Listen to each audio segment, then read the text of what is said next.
feliz sábado, apreciado hermano, queridos hermanos, en esta mañana.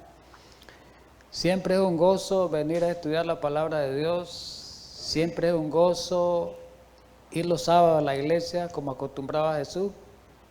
Dice que Jesús lo tenía por costumbre, nosotros también tenemos que tenerlo por costumbre, no una costumbre rutinaria, sino una costumbre que pueda desarrollarse en la piadosidad. Eso es lo que Dios quiere en este sábado, que nosotros verdaderamente nos gocemos al estudiar su palabra, como dice el libro de Jeremías, ¿verdad? Que cuando él estudió la palabra, cuando la palabra la estudió, se la comió, dice, él sintió gozo y alegría en su corazón. Eso es lo que tenemos que experimentar nosotros al estudiar la palabra de Dios, gozo y alegría en nuestros corazones. Eso es lo que Dios quiere en esta mañana. Así que en esta mañana también un saludo muy especial a todos los hermanos que nos miran por distintos medios, ¿verdad? No puedo mencionar los medios, son distintos medios los cuales nos miran y estamos llevando este mensaje aquí desde Granada, Nicaragua, ¿verdad? En el continente de América, para otros lugares. Así que vamos a ser bendecidos esta mañana con este estudio y que Dios nos ayude y que Dios nos dé esa bendición especial para estudiar esta palabra. Muy bien. Amante Padre Celestial, en esta mañana agradecido con ustedes de nuevo por este privilegio que nos da de estudiar tu santa palabra. Ayúdanos para que a la hora de escudriñarla podamos sentir la presencia de usted manifestada por medio de esa palabra inspirada. Ayúdanos en esta mañana, ilumínanos, guíanos en Cristo Jesús. Amén. Muy bien, el tiempo es oro, ¿verdad? En estas ocasiones. Y vamos a avanzar porque en realidad el tiempo es oro. Bien, este estudio de hoy, pudiéramos decirlo así, es como una segunda parte del estudio anterior, pongámoslo así pues, porque van directamente relacionados. En el tema anterior nosotros estudiábamos que es el Israel actual que es el que está en guerra hoy, es como dicen muchos, que si es el pueblo de Dios. Nosotros estudiamos ese tema, el tema anterior, y ahí se hizo demostración bíblica, ¿verdad?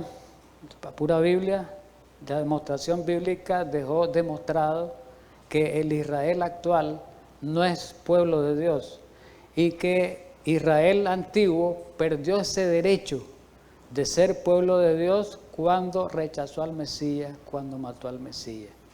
Entonces quedó como nación, óigase bien, como nación quedó prácticamente desprotegido de la gracia divina. Pero como individuo, muchos israelitas son injertados, como dice Pablo en el capítulo 11 de Romanos, en el olivo del Israel actual, que el Israel actual es un Israel espiritual diseminado, dispersado por todo el mundo, ¿verdad? Un Israel espiritual, no un Israel literal, geográfico o étnico. Muy bien, vamos a avanzar como decíamos porque el tiempo en realidad es una premura, nos apresura. Muy bien, se llama el rapto secreto. Algunas veces hemos hablado de esto, hoy vamos a hacer mención bastante, este tema es bastante profundo.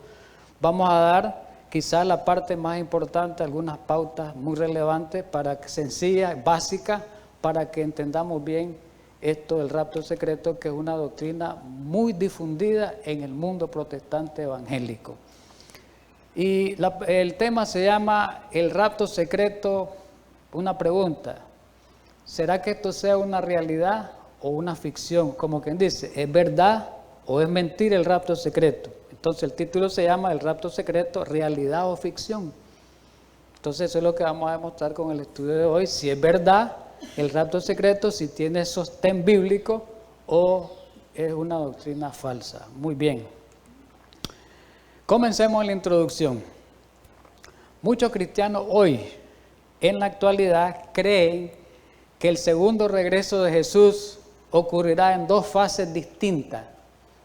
Ya no es que crean ellos que Jesús va a venir en gloria nada más, no.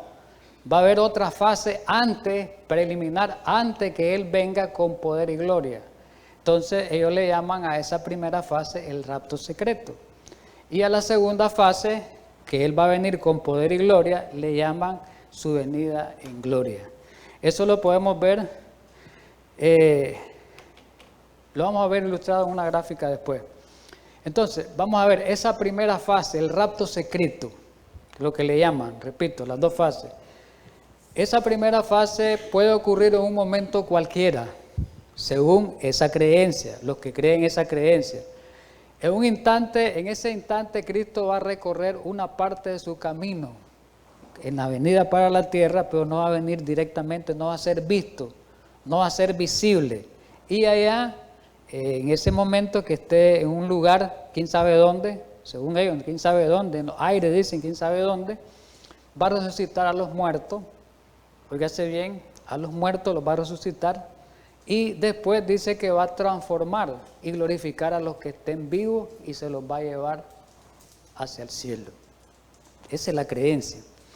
De una manera repentina, sin que se den cuenta, y para encontrarse con el Señor en el aire.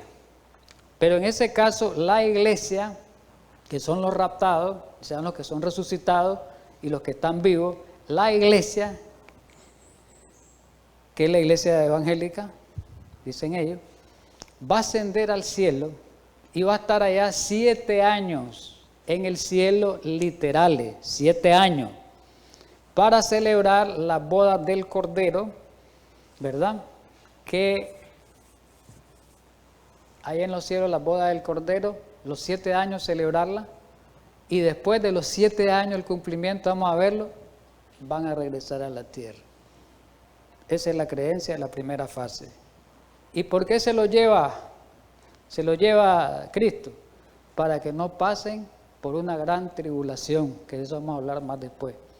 Para que no pasen por una gran tribulación, y esa tribulación va a ser para los judíos, como para darle una segunda oportunidad al pueblo judío que se arrepienta de sus pecados, van a pasar por esa gran tribulación, y los gentiles que no se arrepintieron van a tener una segunda oportunidad de salvación todavía en esos 7 años. ¿Ves? Y después de los 7 años, pues Cristo va a venir en gloria. Y la segunda fase, ¿cómo la creen ellos? Su venida en gloria, como la creemos nosotros, pero de una manera muy diferente. Dice que Él va a venir al final de los 7 años y con todos los santos, dice, a destruir a los enemigos del Señor, y ahí se va a producir la batalla del Armagedón. Fíjense bien qué clase de cosas contrarias a lo que es la verdadera interpretación. La batalla del Armagedón es después de los 7 años, ¿verdad? Que van a estar en el cielo y que regresan a la tierra. Aquí vemos una ilustración que les decía yo anteriormente, ellos lo ilustran de esta manera. Este es un cuadro hecho por ellos. Dicen ellos, aquí miren, notan ustedes en este diagramita sencillo, el Israel nacional, el Israel antiguo, dice que era salvo por la ley. Y la iglesia cristiana, que es la iglesia gentil, era la era de la gracia, salvo por la gracia. Mire qué cosa más contraria a lo que dice la Escritura. Aquí nos están demostrando ellos dos maneras de salvar a los salvos. Una manera de salvar a los israelitas y otra manera salva a los judíos. Eso no dice la Escritura. Dios tiene una forma de salvación. La única manera que Cristo nos puede salvar es por la gracia eterna. Nada más. Aquí no somos salvos por ley, pero no vamos a entrar en discusión de ese tema porque ese es otro tema. Pasaríamos mucho tiempo hablando de eso. Entonces, aquí tienen ellos, pues esto fue el actual Israel, lo vemos ahí, Israel nacional, que tenían como centro la ley de Dios, del ministerio de la iglesia gentil, en ese diagrama que vemos, que es la era de la gracia, que es la que estamos todavía nosotros, desde el tiempo de los apóstoles, del tiempo después que vino Jesús, de que murió Jesús, para acá en la era de la gracia tenemos más de 2000 años, y esa era de la gracia va a terminarse con el rapto secreto, ¿verdad? Porque después se les va a dar otra segunda gracia al pueblo de Israel. Ahí lo vemos. Por ejemplo, al final en ese diagrama vemos nosotros la venida de Él secreta que estábamos analizando, estudiando al inicio. el rapto secreto se le llama pretribulacional. ¿Por qué se le llama pretribulacional? Porque es antes de la tribulación. Viene la gran tribulación, ¿quién va a pasar? ¿Quién? Israel va a pasar por la gran tribulación, ya no los cristianos, porque la iglesia de Dios se la llevó al cielo para que no pase por esa tribulación. Es una manera que yo me lo llevo. Yo me lo llevo así tranquilamente para que ellos no pasen. Una gran acepción de personas, pero eso lo vamos a desarrollar a lo largo del tema, me estoy adelantando. Después, ¿qué dicen ellos? Bueno, después de los 7 años que pasen los judíos por tribulación y ellos se arrepientan y ya ellos vuelven a ser pueblo de Dios, bueno, entonces viene Cristo en gloria aquí a la tierra a gobernar los 1000 años aquí en la tierra de paz, que van a estar los judíos y los gentiles y Cristo gobernando. ¿Qué les parece eso? Aquí aparece un diagrama de ellos, toman la profecía de Daniel 7, de Daniel 9, la profecía de las 70 semanas. Las 69 ya se cumplieron, según ellos, en la realidad todo ya se cumplió las 70, pero la última semana no se ha cumplido. Y ellos hacen un corte disparatoso, porque eso es un disparate. ¿Cómo va a cortar una profecía que es continua de tiempo? La cortan, la segmentan y forman un intervalo, una brecha. Y eso es imposible, eso es una violación abierta de la Biblia, de los métodos de interpretación bíblica, principalmente los métodos de interpretación profética de una profecía de tiempo. Separan la última semana y la última semana la dejan para el tiempo final, los últimos 7 años de la historia de esta tierra, ¿verdad? Antes que venga Jesús, supuestamente. Bueno, no quiero detallar esto, vamos a ir a ya. ¿De dónde vino la creencia al rapto secreto? Sí. ¿Será que los apóstoles creyeron eso? ¿Será que Martín Lutero creyó eso? ¿Los reformadores creyeron eso? La realidad no es cierto. Porque tanto los pre-reformadores como Pedro Baldo, que fue el fundador de los valdenses, en otras palabras, los valdenses, Juan Hus, hemos oído hablar, ¿verdad?, de ese teólogo grande checo que fue sacrificado, fue muerto, Wycliffe, el inglés, Jerónimo de Praga, Erasmo y otros pre-reformadores junto con los de la Reforma como Martín Lutero, Calvino, Zwinglio, Enrique VIII, etcétera. Todos ellos, toditos ellos, reconocieron al sistema católico romano, al sistema papal como el cuerno pequeño y de Daniel 7 y la bestia de Apocalipsis 13. Ellos comenzaron a divulgar y a predicarlo y a divulgarlo. Entonces, esta manera de predicación alarmó a la Iglesia Católica. Dice la Iglesia Católica, oh, nos están haciendo daño esto, por eso los buscaban, los mataban, los perseguían. Con esas acusaciones que nos están haciendo, nos están diciendo que nosotros somos el anticristo, que nosotros somos la bestia. No, hay que buscar cómo parar eso. Pero como no podían pararlo con la fuerza, no pudieron, entonces dice, bueno, hagamos una cosa. Vamos a emplear, vamos a inventar, los católicos, una interpretación contraria a la que ellos están diciendo, para que el mundo la crea. Entonces ellos encargaron a 2 eruditos jesuitas. Dicen, bueno, ustedes encárguense de hacer una interpretación, eruditos, teólogos, una interpretación bíblica contraria a lo que ellos están diciendo. Entonces ahí aparecen los métodos de interpretación, apareció el método preterista. Y un señor llamado, un jesuita cura, Luis Alcázar, dijo, bueno, yo me voy a ir por este lado. Yo voy a enseñar en los libros que todas las profecías que hablen de Daniel y la mayor parte de Apocalipsis ya se cumplieron para el pasado. Por lo tanto, si ya se cumplieron para el pasado, nada tiene que ver ahorita el cuerno pequeño con el papado. Nada tiene que ver la bestia de Apocalipsis 13 con el papado, porque ya se cumplió, quedó allá en el siglo I, en el siglo II, antes o después de Cristo, quedó allá en el tiempo de los romanos. Eso ya pasó. Entonces comenzaron a escribir libros, fueron libros de 900 páginas, escribieron un libro sobre Daniel y Apocalipsis. Entonces, ellos han interpretado que la historia antigua de la iglesia cristiana Llegó hasta los días del Imperio Romano, los días de Juan, hasta ahí nomás. Pero hubo otra enseñanza, como fueron dos los eruditos, el método futurista. Bueno, dice Rivera, otro erudito. Bueno, lo que vamos a hacer es que ahora las profecías ahora las vamos a ubicar al final de la historia. Casi todo Apocalipsis, del capítulo 4 hasta el capítulo 19, es al final, los últimos 7 años de la historia. Y comenzaron ellos a hacer eso.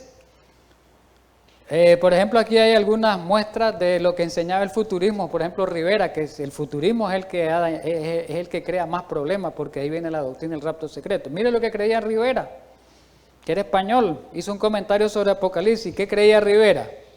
Rivera creía que el anticristo sería un hombre. Oiga bien, ¿qué es lo que creen ahorita los del rapto secreto? El anticristo cree un hombre, no una institución. Y afirmaban, como lo afirmaban los reformadores, decía que el anticristo va a preceder, dice, la reaparición de Enoc y Elías, porque eso creen los protestantes, que Enoc y Elías van a resucitar. Y que ese anticristo va a reconstruir el templo. Eso creía, miren bien, Rivera, jesuita. Oígase bien de dónde viene, jesuita. Él creía, ahí en ese libro lo expresa, que el templo en esos últimos 7 años iba a ser reconstruido, el templo de Jerusalén. Y este anticristo iba a ser recibido por los judíos y iba a negar a Cristo abiertamente. Y se iba a sentar, y ahí aplica 2 Tesalonicenses 2, del 3 al 4, dice que se siente en el templo el hombre de pecado, el hijo de perdición, y ellos lo aplican al anticristo como persona, los 3 años y medio literales que vienen de persecución. Entonces, este método de interpretación ve el cumplimiento de la mayor parte del Apocalipsis en un breve tiempo de 7 años. Eso, 7 años nada más. Pero, después de eso, viene una clase del futurismo. Ese es el futurismo abierto hace más de 5 o 6 siglos. Pero se mantuvo ahí, pero después los protestantes, óigase bien, en el siglo XIX, por ahí, siglo XIX, eso lo vamos a ver ahorita, ellos comenzaron a ver un auge para estudiar ese tema, ¿verdad?, del futurismo. Comenzaron ellos a estudiarlo y dice que hoy la mayoría de ellos, el mundo evangélico, cree en esa doctrina pretribulacionista, dispensacionalista. Y esto interpretan los acontecimientos, decíamos, de Apocalipsis del capítulo 4 al 19, que van a ocurrir en esos periodos de 7 años, en lo que ocurre el rapto secreto. Muy bien. Pero donde quiero llegar, que es más específico, al origen del dispensacionalismo pretribulacionista. ¿Qué quiere decir esto?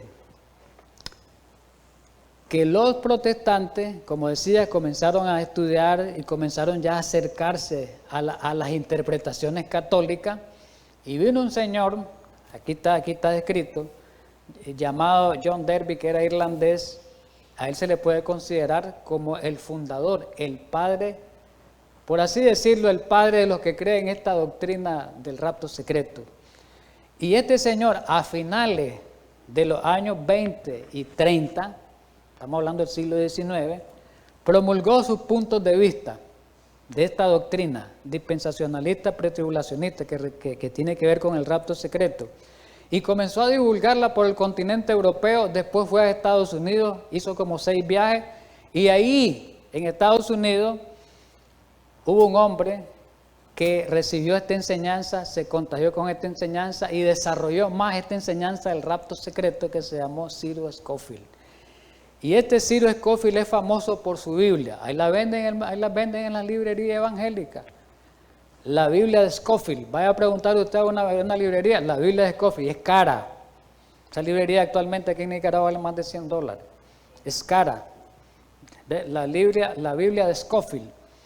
¿Quién era Scofield? Un protestante que quedó impactado cuando escuchó el mensaje de Darby, ¿verdad?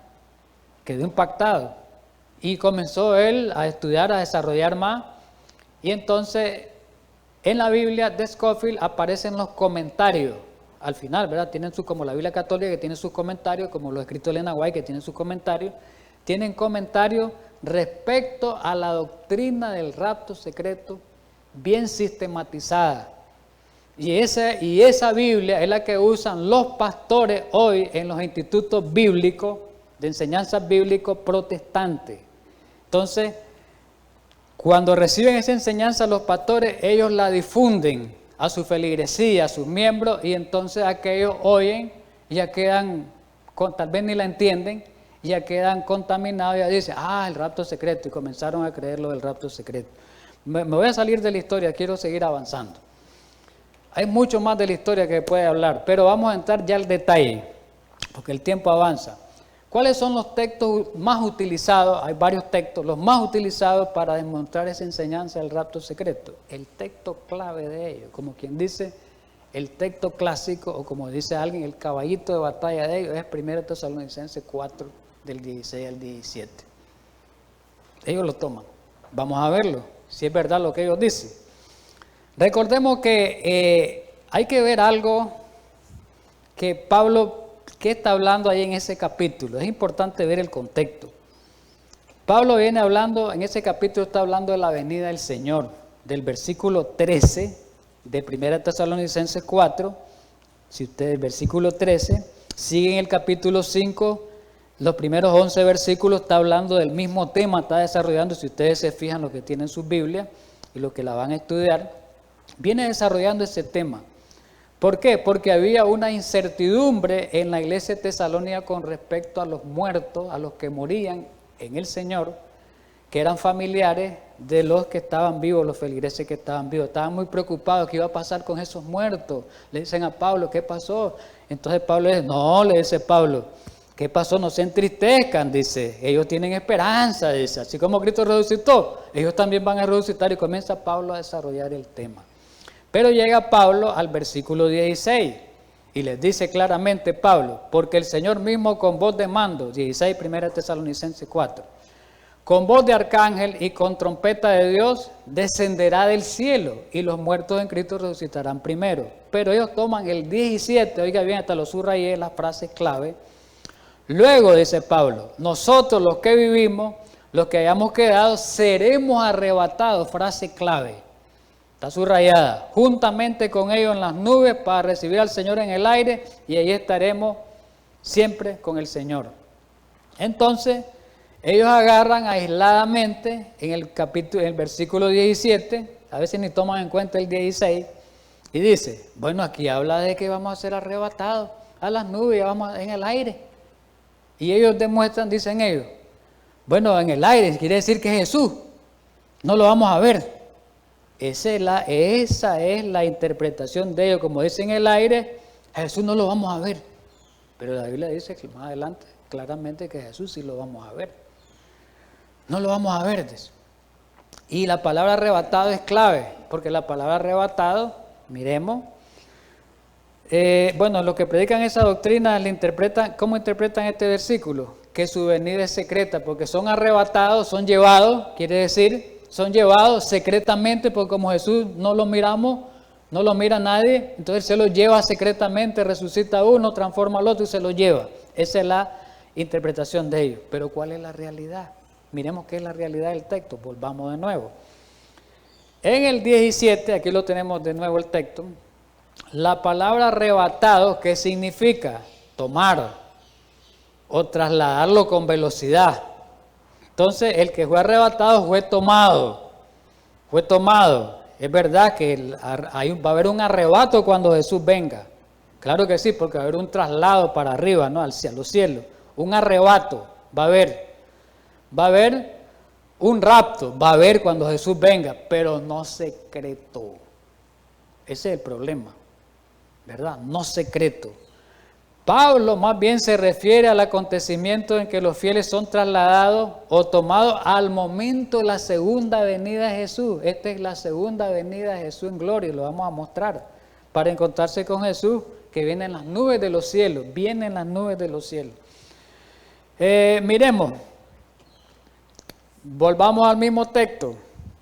4:16, 4:17, Primera Tesalonicenses. Miremos el verso 16 ahora. Ya miramos el 17, miremos el 16 para que lo interpretemos verdaderamente, ¿cómo es? Dice el 16, unimos el 16 y 17 como un solo tema, como una secuencia, nos vamos a dar cuenta que lo que ellos creen no tiene sustento bíblico, no tiene apoyo. Porque dice el 16, porque el Señor mismo, con voz de mando, con voz de arcángel y con trompeta de Dios descenderá del cielo y los muertos en Cristo resucitarán primero. Luego los que vivimos van a ser, dice, que hayan quedado a ser arrebatados juntamente en el aire para encontrarse con el Señor, ¿verdad? Pero miremos algo, el versículo 16 nos dice claramente que Cristo vendrá con voz de mando, dice, de arcángel y con trompeta de Dios. ¿Qué nos quiere decir con eso? Hace imposible que el regreso de Jesús sea invisible, sea secreto o invisible.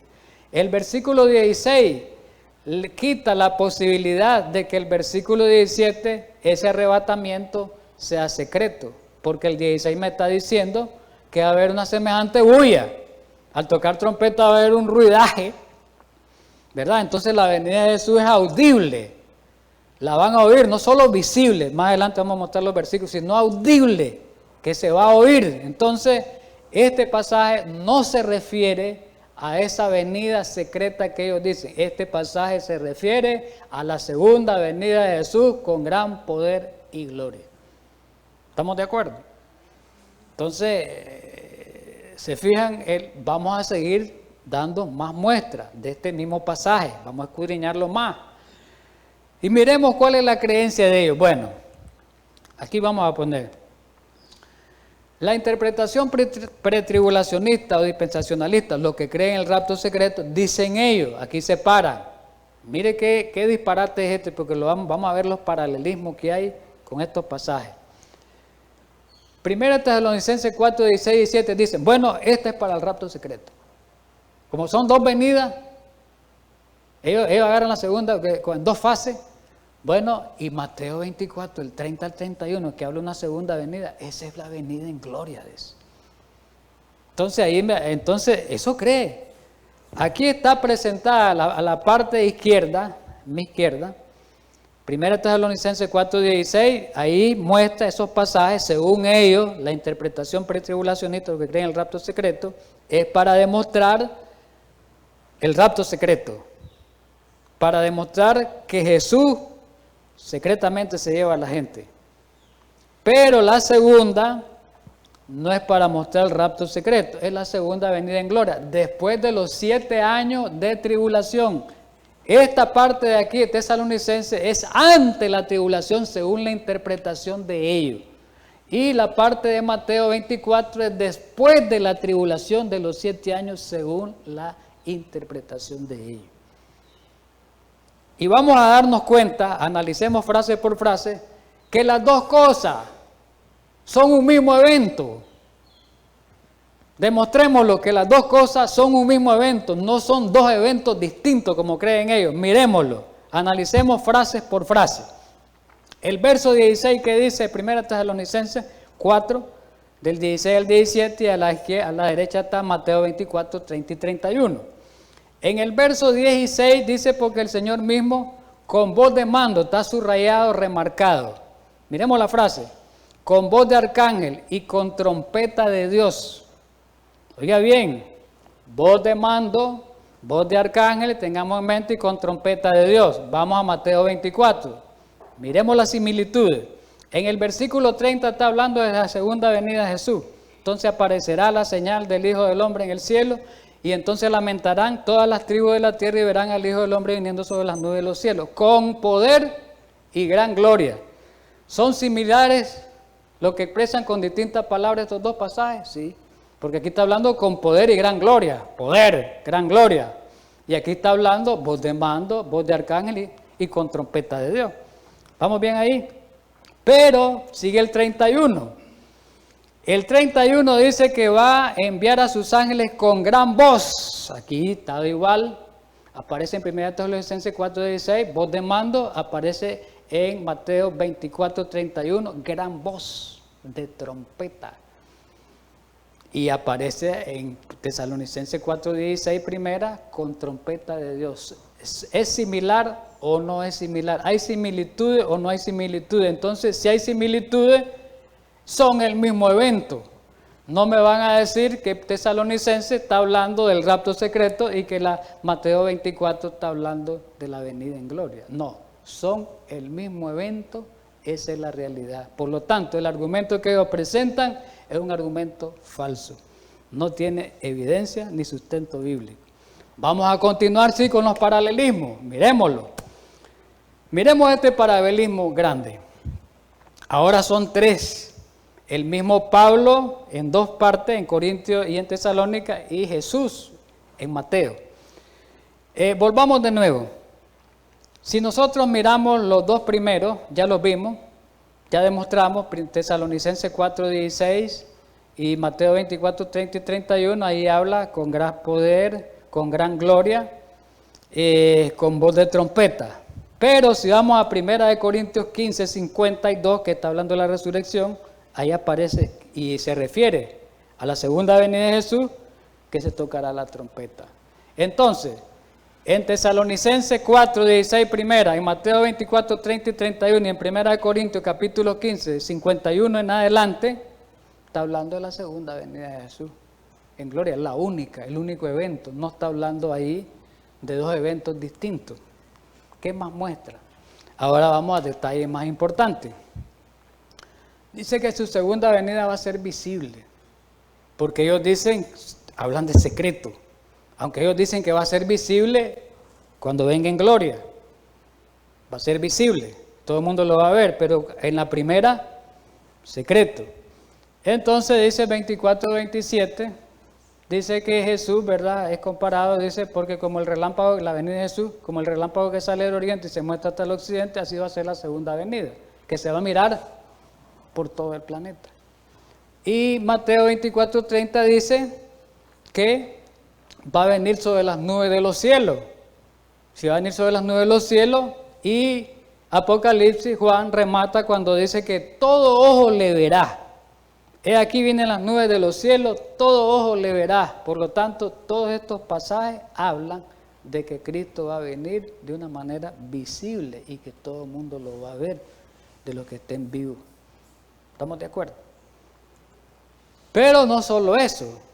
La venida de Jesús, hay iglesias que creen, miren los testigos de Jehová, hermanos, tengo que decirlo aquí. Dicen ellos que ya vino, que fue una venida como invisible. Pero la venida de Jesús no habla en ninguna parte de la Escritura que sea invisible. La venida de Jesús dice que es personal. Y Jesús lo dijo antes de partir, es personal. Y miremoslo en Hechos 1, del 9 al 11 está registrado, la venida de Cristo va a ser visible, si es visible va a ser personal, que se va a ver. Versículo 9, de Hechos 1, capítulo 1, versículos 9 al 11. Y habiendo dicho estas cosas, viéndolo ellos, estaban los apóstoles, ¿verdad? Los que estaban ahí, se estaba despidiendo, fue alzado. Y le recibió una nube que le ocultó de sus ojos. Y estando ellos con los ojos puestos, versículo 10, en el cielo, entre tanto que él se iba, he aquí se pusieron junto a ellos dos varones con vestiduras blancas, ángeles. ¿Y qué dijeron estos? Los cuales también le dijeron, varones Galileos, dirigiéndose a los apóstoles, ¿por qué estáis mirando al cielo? ¿Por qué están mirando al cielo, varones Galileos?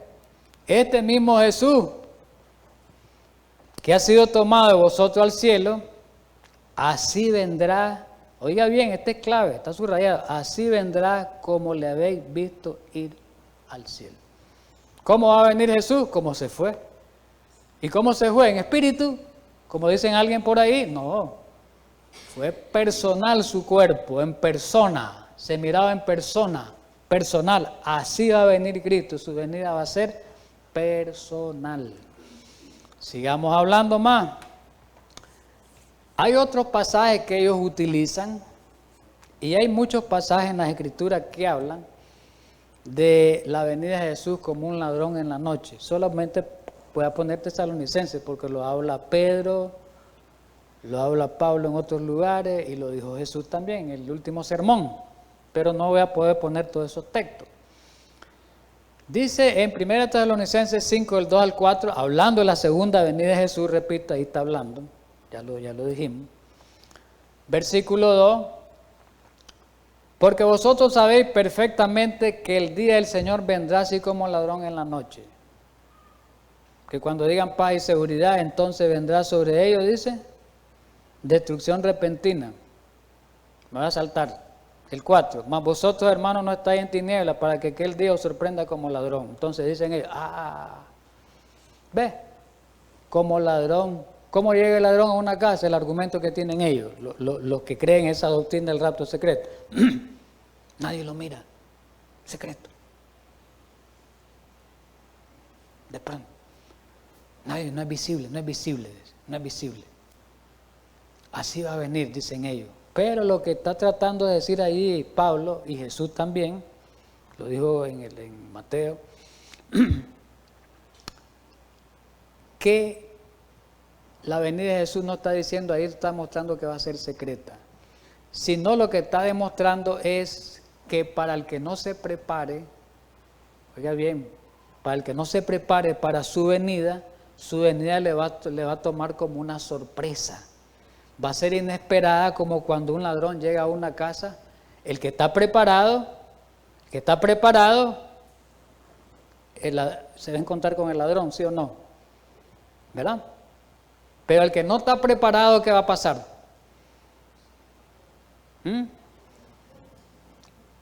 Le robó, se llevó todo y ni cuenta se dio. Entonces, aquí dice que lo que trata de mostrar este pasaje, que su venida va a ser inesperada o sorpresiva como ladrón. ¿Para quiénes? Para los cristianos que no estén preparándose hoy para ese regreso. Los va a sorprender. En ese sentido, el ladrón, en el sentido de la sorpresa, en el sentido de un evento inesperado. No me preparé. Lo cual significa que los que están listos para la venida de Cristo no serán sorprendidos, ¿verdad? Bien. Otro texto mal interpretado es Mateo 24, 40 y 41. Muy usado. Dice el 40, y lo toman literal. Entonces 2 están en el campo. ¿Ves? Aquí está hablando de la segunda venida. El uno será tomado, el otro será dejado. 2 mujeres estarán en un molino. La una será tomada y la otra será dejada. Entonces dicen ellos, bueno, aquí me está diciendo que cuando sea el rapto secreto, van unos en un carro, toma 2 del carro y 2 se quedaron, o uno se quedó, dice, y se lleva uno secretamente. Están uno en la casa, se lleva uno, o hay 5, se lleva 2 y deja 3, un ejemplo, pues. Entonces dice, va a ser tomado y otros van a ser dejados. ¿Ve? Pero lo que está tratando de decir a Jesús ahí no es eso que piensan ellos. Porque recordemos algo, en Mateo 24, y en esa parte Jesús está comparando, oiga bien, me voy a situar en la Biblia en Mateo 24. Jesús está comparando en el versículo 37, 38 y 39, está hablando, comparando los días cuando Él venga con los días de Noé ante el diluvio. No lo voy a leer por el tiempo, hermano, solo así rapidito. Cuando dice, más como los días de Noé, así será la segunda venida del Hijo del Hombre. Dice que en los días de Noé estaban comiendo, bebiendo, dándose en casamiento y no entendieron. Y a todos y no entendieron, dice, y así será la venida del hombre, dice. Y entonces después sigue la venida del Hijo del Hombre. Después sigue el 40, va unido, mire. Entonces estarán 2 en el campo y pone esa comparación Jesús.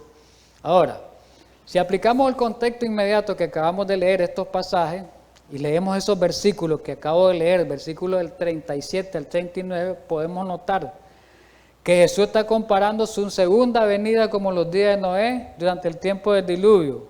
Ahora, en los días de Noé no hubo nada secreto. Nada secreto hubo en los días de Noé. Lo que se perdieron fue visible, se perdieron. Y lo que se salvaron en la barca fue visible. ¿Estamos de acuerdo? No puede compararlo porque... ¿Cómo lo pudieran haber comparado? Bueno, que Noé, Dios se lo haya llevado para el cielo. Se llevó a Noé y a su familia, Dios se lo llevó para el cielo para que no pasaran por esa tribulación del diluvio. No fue así. Es pura mentira eso. Aquí lo que está tratando de mostrar Jesús es que van a haber dos grupos en el tiempo final, los que se pierdan y los que se salven, pues, para que entendamos. Eso es lo que está tratando de decir Jesús. En el tiempo final, como en el día de Noé, habían dos grupos. Los que se perdieron y los que entraron al arca. Así va a ser en el tiempo final dos grupos. Lo que me voy a llevar, dice Jesús, y los que se van a perder. Eso es lo que está tratando de decir en pocas palabras, de manera sencilla. Mucho alboroto.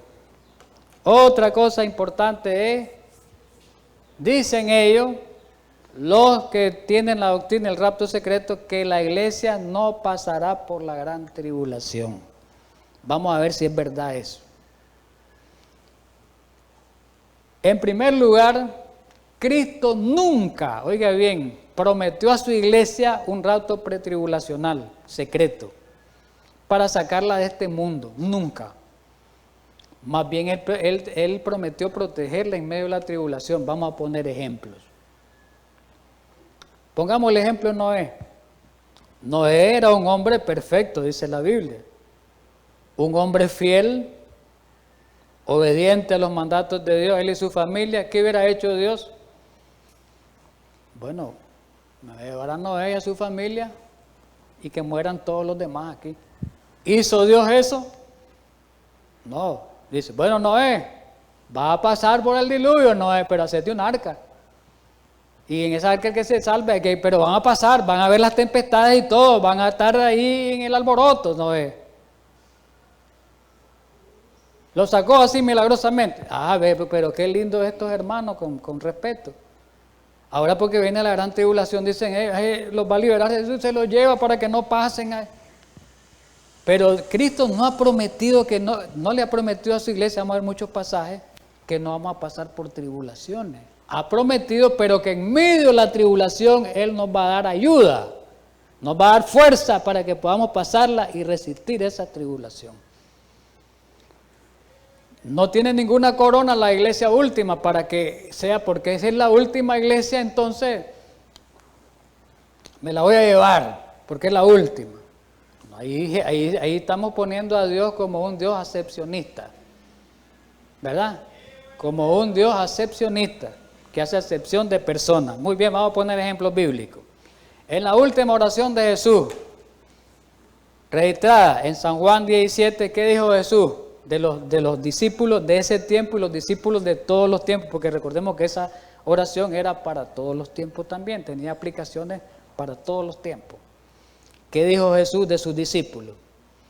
No ruego que los quites del mundo. Pero si me los llevo el rapto secreto, los libero. Sino que los guardes del mal. Ahí está claro. Que los guardes del mal. Que pasen, pero yo los voy a ayudar. Otro pasaje, con el mensaje de las 7 iglesias, que ya estudiamos ese tema.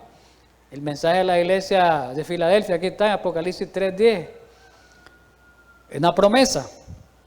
Dice Cristo, el testigo fiel, yo también, al cristiano le está diciendo ahí, al cristianismo, a nosotros, yo también te guardaré de la hora de prueba que ha de venir sobre el mundo entero, para probar a los que habitan sobre la tierra. La tribulación es para probarnos, hermano. Entonces quiere decir que ellos no lo prueban, se lo llevan así misteriosamente y no pasan por la prueba. ¿Cómo es eso? Es un evangelio distorsionado. Una interpretación profética distorsionada. Si la iglesia estuviera ausente de la tierra durante la hora de la prueba, entonces ¿qué? No había necesidad de protección divina. No va a manifestar su poder Dios.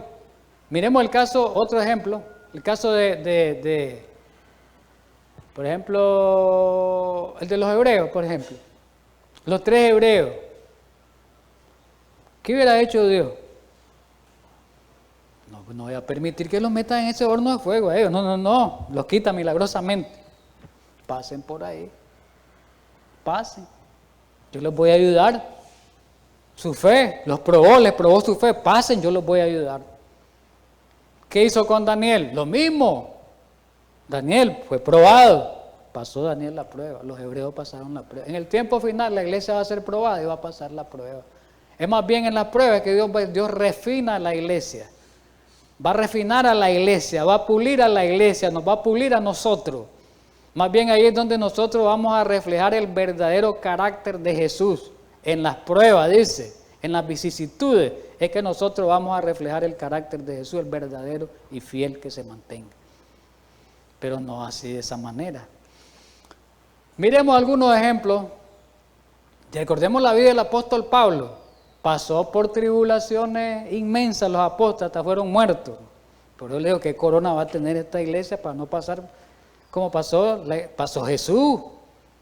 Pasó Juan el Bautista, pasaron los apóstoles, pasó la iglesia de la Reforma. Entonces, ¿qué corona tiene esta iglesia de este tiempo para no pasar por tribulaciones? Ese es un evangelio distorsionado. Dice Pablo en 14:22 de hecho, confirmando los ánimos de los discípulos, exhortándoles a que permaneciesen en la fe y diciéndoles, esto es clave, es necesario que a través de muchas tribulaciones entremos, ¿a dónde? Al cielo. ¿Cuántas tribulaciones vamos a tener? Muchas. No, pero no quieren tener tribulaciones estos cristianos rapistas. No quieren tener tribulaciones, entonces ¿cómo van a ser probados? El diablo, voz del diablo. 1 Tesalonicenses 3, del 3 al 4 y el verso 7 dice, a fin de que nadie se inquiete por estas tribulaciones, dice el apóstol Pablo a la iglesia tesalónica. Nadie se inquiete por las tribulaciones, tienen que pasarlas, hermanos, no se inquieten. Hay que pasar eso, porque vosotros mismos sabéis, ¿qué le dice aquí? Porque vosotros mismos sabéis que para esto estamos puesto. ¿Para qué? Para pasar tribulaciones como Cristo las pasó, para eso estamos puestos. ¿Dice? ¿Para qué? Para ser atribulados, dice el apóstol Pablo. Versículo 4, porque también estando con vosotros, os predecimos, una profecía de él, que íbamos a pasar tribulaciones, como ha acontecido, y sabéis. Por ello, hermano, verso 7, en medio de toda nuestra necesidad y aflicción, aquí está la clave, fuimos consolados de vosotros por medio de vuestra fe. Ve, pasaron por tribulaciones, pero van a tener el consuelo de Dios a través de hermanos, a través de distintos medios y circunstancias. Sigamos el estudio, que está interesante. Dicen ellos, los que creen esta doctrina, que la gran tribulación va a ser, oiga bien, antes de la segunda venida en gloria de Jesús. ¿Verdad? Dicen ellos. No, perdón. Más bien ellos lo que dicen es que la tribulación va a ser inmediatamente que sean rapto. Entonces la tribulación van los 7 años. A partir de ahí, los 7 años de tribulación van a ser atribulados ellos hasta que venga Jesús en gloria, los 7 años de tribulación. Entonces, ¿qué es lo que están diciendo ellos? Que la tribulación se va a dar, el rapto secreto se va a dar antes de pasar por esa tribulación. Entonces aquí dice Jesús, el versículo 21, Mateo 24, porque habrá entonces gran tribulación, cual nunca ha habido desde el principio del mundo hasta ahora ni la habrá. Y si aquellos días fuesen acortados, nadie sería salvo, mas por causa de los escogidos, aquellos días serán acortados. Pero después dice algo interesante este versículo 29 y me une las ideas. E inmediatamente después de la tribulación de aquellos días, dice, el sol se va a oscurecer, lo vienen los fenómenos, ¿verdad? La luna no hará su resplandor, las estrellas caerán del cielo, pero quiero llegar al 30. Después de la tribulación, dice, el 21 habla de, iba a haber gran tribulación. El 30 dice, después de la tribulación. El 29 dice, después de la tribulación. El 30 dice que va a aparecer Jesús. Entonces Jesús va a aparecer después de la gran tribulación. No va a aparecer antes. Porque en el rapto secreto aparece antes. Para no pasarla, me lo llevo antes para que no pasen, pero Jesús dice, no, van a pasarla, después voy a venir yo a traerlos. Miren qué mentira es. Es una mentira grande. Después de la tribulación viene Jesús, no es antes. No es antes. Estos versículos no dan cabida a una mala interpretación. Ahora vamos a ver Apocalipsis. Recuerden que el Apocalipsis es un libro que habla con detalle de la tribulación que va a tener el pueblo de Dios todos estos últimos días. Y lo describe como las 7 plagas, describe que la bestia va a perseguir y da unas descripciones asombrosas y maravillosas, con detalle. Pero en el libro de Apocalipsis nunca habla Juan de que va a haber un rapto secreto, de que Jesús va a venir en silencio. Jamás habla. Revisemos el Apocalipsis desde el capítulo 1 hasta el último capítulo. No hay.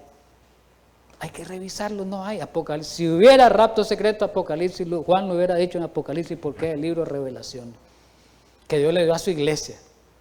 Allí estaría registrado, porque es la revelación que Dios le dio a su iglesia en el último tiempo. Debía estar registrado el rapto secreto aquí. Aquí no está registrado. Más bien dice que va a venir en las nubes de los cielos Jesús. Apocalipsis 1:7.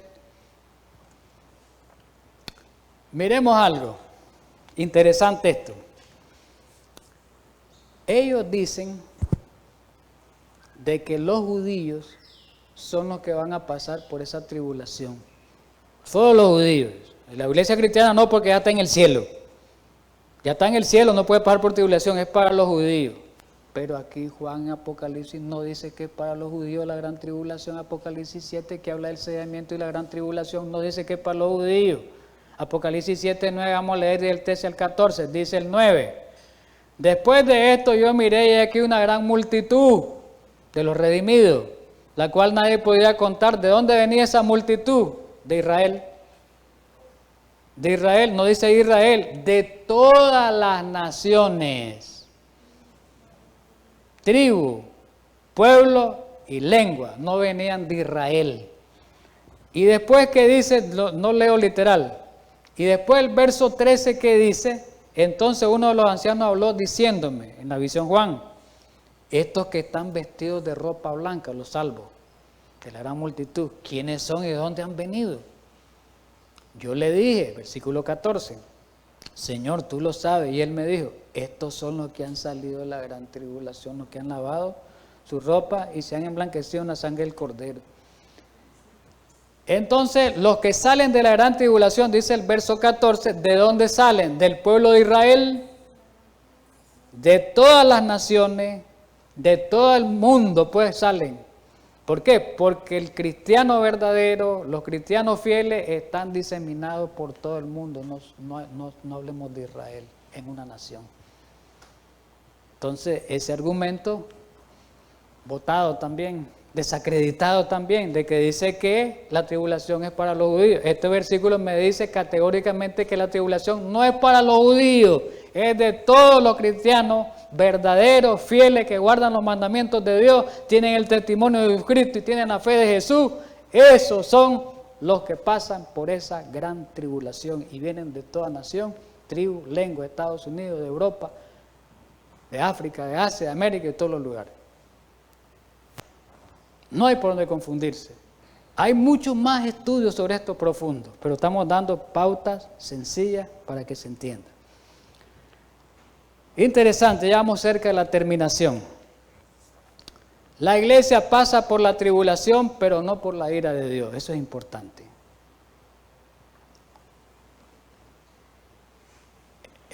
Noé pasó por tribulación, o no fue una tribulación el diluvio. Pero la ira de Dios cayó sobre Noé. No, ¿sobre quién cayó la ira de Dios en ese tiempo? Sobre los que se perdieron.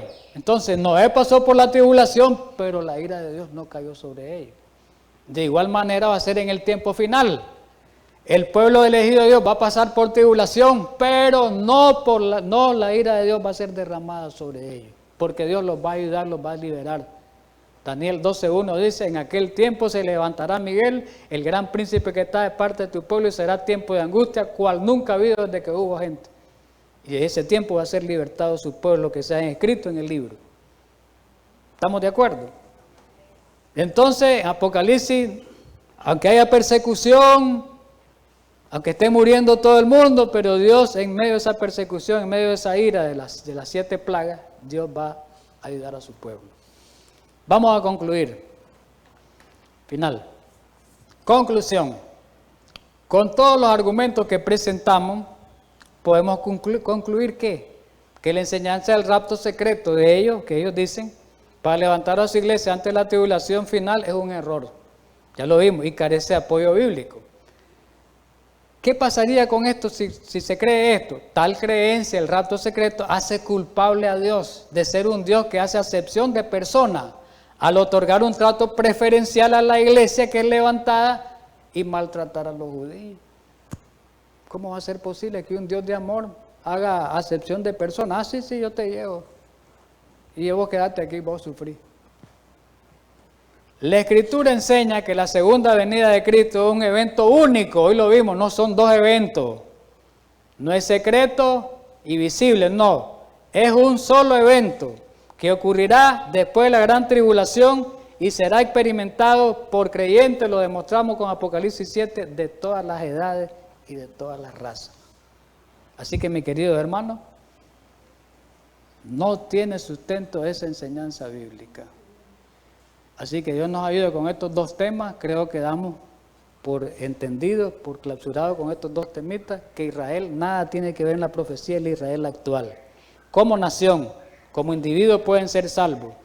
El Israel literal, el pueblo de Dios, hoy está diseminado por toda la tierra, está esparcido por toda la tierra, y recordemos algo de que es un Israel espiritual. Un Israel espiritual, no literal, de nación, de raza. Así que, mi querido hermano, tengamos un feliz sábado y vamos a tener las últimas palabras de oración.